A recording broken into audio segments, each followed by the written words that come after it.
Good evening. Try, if you will, to envision the worst Half-Life game. Okay, you and I both know that one doesn't count. One more try. Yeah, that thing. Everyone loves to dog on Half-Life Source. There are 1 bajillion videos on YouTube making fun of it. There are 1 bajillion negative reviews for it on Steam. It is one of the biggest punching bags in the Half-Life community, and it has been for about as long as I can remember. But while a lot of people have done videos mocking the bugs that plague it or warning people not to play it, I don't know that anyone has done a truly comprehensive video about why this game has developed the poor reputation it has. I also think that, to some degree, it might be just a little bit overhated. So today, I want to take a bit of a deeper look into the culture around this scandal of a game. The world's introduction to Half-Life Source was a rocky one. Allow me to set the stage. The year is 2003. You're a Half-Life fan eagerly awaiting the game's upcoming sequel when you get the jaw-dropping news. Half-Life 2's entire source tree and tons of files from Valve's internal servers have surfaced online thanks to some German kid. Any little kid who had an internet connection and the balls to download an enormous zip file off a shady website was able to boot up a functional, albeit scuffed as hell, version of Half-Life 2 and see exactly what Valve had been up to for the previous 5 years. Half-Life 2 was not the only thing that surfaced in this leak though, not even close. Among the other files were a cancelled game called 3-Wave, early builds of Counter-Strike Source and Team Fortress 2, and even files pertaining to an unannounced project called Half-Life Source. On top of uncompiled Source engine ports of all the original maps from Half-Life, the leak included 2 early Zen maps that were cut from the original game, as well as a bizarro, abridged version of the single-player campaign designed to test all the game's entities and make sure they've ported properly to the new engine. Obviously, all of this stuff was massively overshadowed by the leaked Half-Life 2 material, but I think it's important to mention how Half-Life Source suffered from the 2003 leak as well, because it illustrates the fact that it was kind of a troubled project even before its release. In fact, this leak spoiling the surprise might have been the reason the game never received a formal announcement. But fast forward to September 2004, almost a year later, and the world is just now getting officially introduced to Half-Life Source. It was unceremoniously listed as part of the Half-Life 2 Gold and Silver bundles, and people weren't entirely sure what to expect from it. As part of the press run for Counter-Strike Source, Valve's publicist Doug Lombardi said, "Half-Life Source and Counter-Strike Source began as tests to see what mod authors would experience if they attempted to bring their Half-Life 1 mods forward to Source. HL Source was the first test and proved quite informative, but unlike Counter-Strike Source, which included new art and audio throughout, folks here had pretty firm opinions about not changing the content in Half-Life 1. Although it was advertised as a recreation of the original Half-Life, the product we got is much closer to a port than a remake, though it did have its fair share of changes that we'll get to in just a minute. And despite what you might expect, upon release, the game was received decently for what it was. Players and reviewers at the time enjoyed Half-Life Source's novelty. It performed better than the original game, it had cool ragdoll physics and higher quality blood and water effects, it had a new useful chapter select system, and it had some touched up levels as well. Half-Life Source was undeniably an afterthought. That much was obvious from how it had been relegated to a bonus for Half-Life 2, and how little care had been put into its promotional material. But apart from some hang-ups over its arguably deceptive marketing, the gaming sphere's feelings about Half-Life Source was perhaps best summed up by a forum post from 1 month before the game's launch. After Half-Life 2, I don't think I'll ever go back to Half-Life 1, even on Source. One of the few gripes with Half-Life Source that did stick at the time was that it didn't come with a multiplayer mode. It did eventually get one almost 2 years later with Half-Life Deathmatch Source, but the fact that it took so long and shipped as a separate product felt a bit disappointing to many players. I think most people, even at the time, understood that Half-Life Source and Deathmatch Source were pretty much mediocre products meant as bonus content to incentivize people to join Steam. But that's hardly what gives it the poor reputation it carries today. The real factor that drives such intense, passionate hate for Half-Life Source in the community today is how much the game has been neglected. Since it's one of their least popular products, Valve has never really cared all that much about Half-Life Source. The game's cover art is a lazy photo bash. The images used in its marketing aren't even running in the Source engine. Hell, to this day, the release date listed on the official Steam page for Half-Life Source is just blatantly wrong by several months, and nobody really knows why. And as the Source engine has gotten updates and patches that automatically push to every game running it, Half-Life Source has gotten buggier and buggier. Nobody at Valve has bothered to come and fix it either. Broken NPCs, shiny floors, flying doors, whatever the fuck is going on in residue processing. Milk.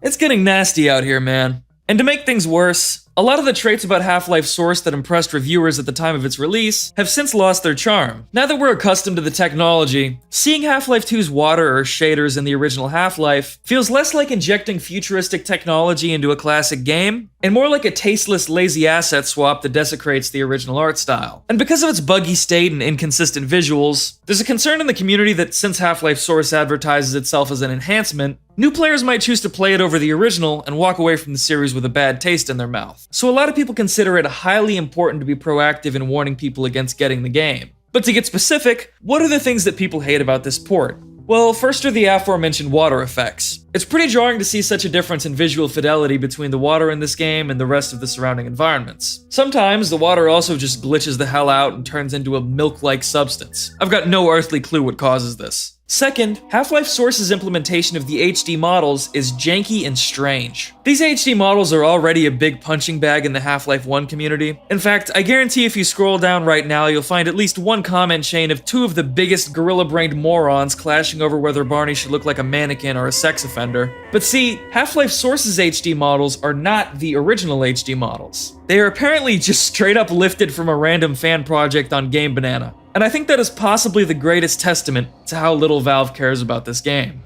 Third, the lighting on these maps is just kinda strange. Certain areas and certain levels are weirdly dull compared to their original counterparts. And it wasn't always like this, but almost every floor in the facility looks like it's been freshly mopped and is squeaky clean. Even the ghostly abandoned railway. The NPCs also tend to misbehave, even more than the original Half-Life ones do. Probably the most notorious example being the floating chair guys. But my personal favorite oddity is this cliffside map. The cliffside area from Half-Life 1 is one of the most beloved and iconic FPS game levels of all time. And what Half-Life Source does to it is perplexing to say the least. Alright, so it makes sense that Valve would add a 3D skybox to this map to show off the Source engine's rendering capabilities, but the skybox they added is just deranged. First of all, let me get this out of the way. This rock texture has always been hideous. Anybody who tries to convince you otherwise probably has boomer brain rot or something. Even Valve and Gearbox knew it, which is why they completely replaced it in the PS2 version. But in this context especially, blown up on these oddly flat rock formations, it doesn't even look like terrain. It looks like a meat volcano or something.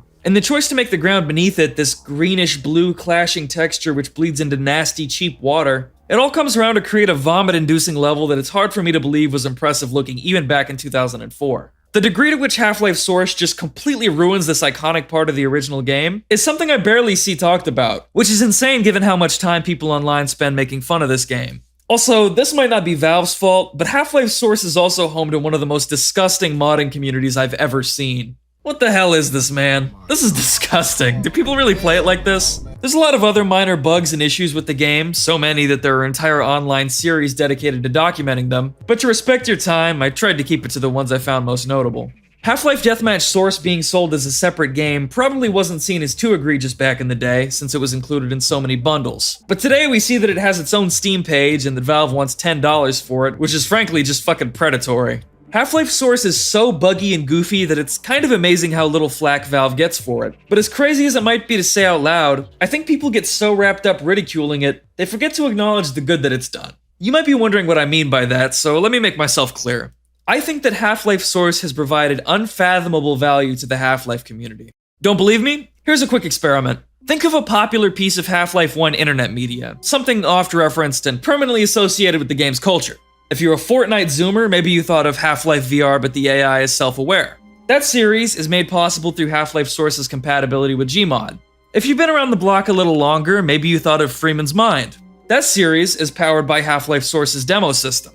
If you're truly old school, maybe you envision the G-Man Squad. Well, that series was also made entirely within Half-Life Deathmatch Source. It's actually an interesting question to ask. How popular would Half-Life 1 related media still be without Half-Life Source modernizing and making its assets more accessible? I also think it's important to remember that if it weren't for Half-Life Source being a disappointment, we would have never gotten the fantastic fan remake Black Mesa. Now, all of that definitely doesn't invalidate the fact that Half-Life Source is a crummy, broken product, but to be fair, it always kinda sucked, and I doubt if you worked at Valve you would want to work on it either. Most of the technical problems it has could easily be fixed in an afternoon, and have been by the community for years now with mods like Half-Life Source Fixed. And while that kinda makes it more embarrassing that Valve continues to sell it in the state it's in, it also makes me think that the circle jerk around how much of a disgrace it is might be a little too strong. So while it's undeniably nasty, I still think that Half-Life Source is an experience every Half-Life fan should endure. Just, not as their introduction to the series. I encourage you to continue dunking on Valve's lazy handling of the game, but try to remember the value it's provided as well. There's two sides to every story. Thanks for watching, I hope you enjoyed the video, have a good day. Whee! Whoa! Did you see that?